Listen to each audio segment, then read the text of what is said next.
Hey YouTube, fellow pipe smokers. Smoking my Peterson.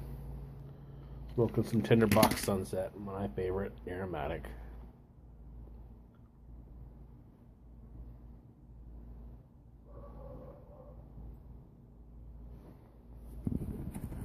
I was rereading today some Plato.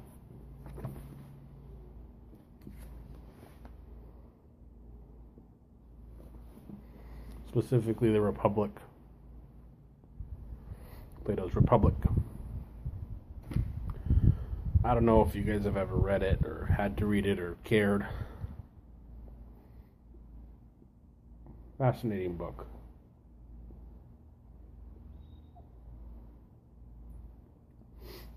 Where basically Socrates and a group of other people having a very long discussion and dialogue about what Socrates seems to think would be the perfect society, the Republic.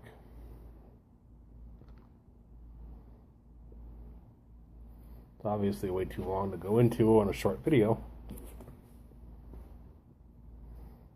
Some of the things I agree with, some of it I don't. Most of it I don't.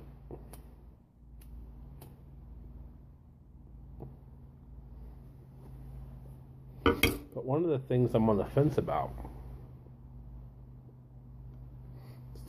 one line of information he talks about is in terms of leadership of a state.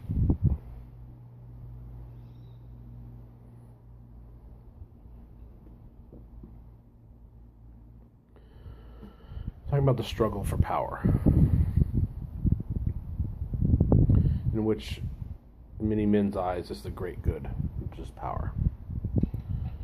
Quote, "Whereas the truth is that the state in which the rulers are most reluctant to govern is always the best and most quietly governed, and the state in which they are most eager, the worst."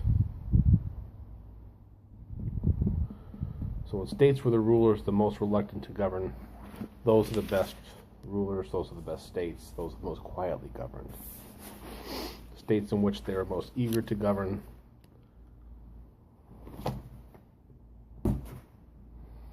they're the worst.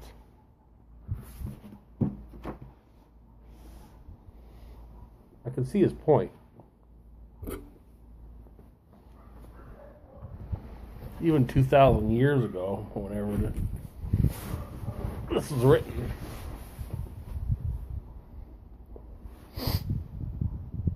Plato knew that politicians corrupt people because they seek power. They're eager for power. And when they reach power, because and through that eagerness for it, they make poor leaders, poor decision makers in general.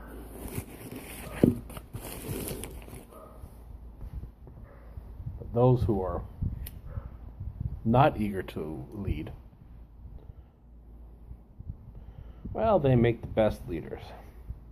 They govern the quietest. So,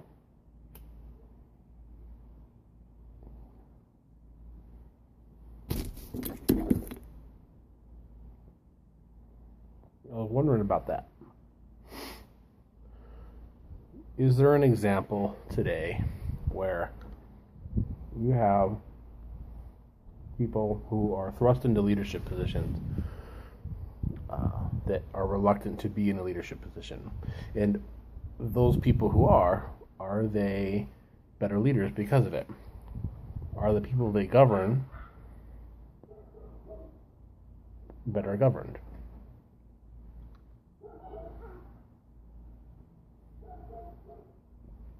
It doesn't just have to be with a state or for politics. It could be for an organization, a company, a committee, HOA board.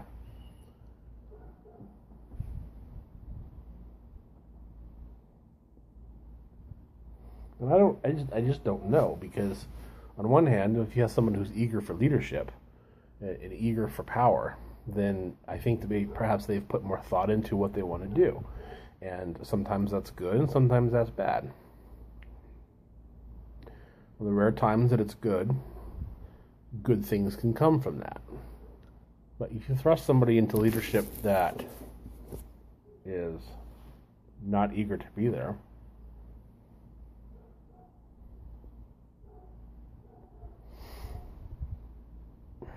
does their leadership influence in a positive way? Do people know that it's fake? That the people know that it's not, that person is not eager to be there?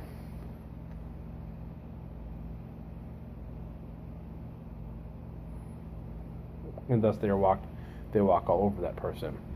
Maybe that's what makes a better organization. Maybe that's what makes a better state, because it's then more controlled or run by the people instead of the reluctant leader.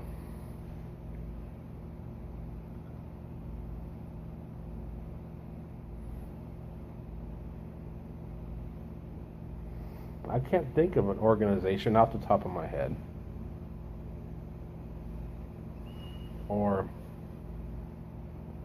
a state where people are thrust into power positions that weren't eager to be there. I suppose an example could be made out of the founding fathers of the United States of America. These people who were, although very rich, well-known white people, men, government and power wasn't their primary vocation. Their roles in government were very secondary to what they were doing. Did that make them leaders? Did that make them good leaders? I suppose so. But is what made them good leaders their reluctancy to be leaders? I just don't know.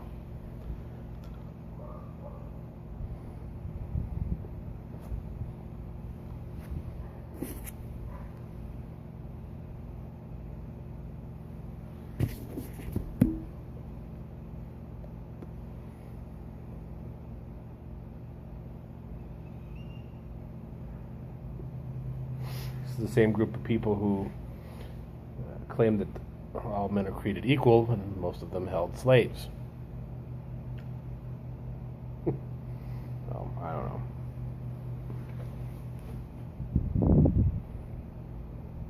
What do you think? Do eager leaders make worse leaders or better leaders? Do uneager leaders make good leaders or bad leaders? Wisdom Junkie just doesn't know. But these are the things I think about when I'm smoking my pipe.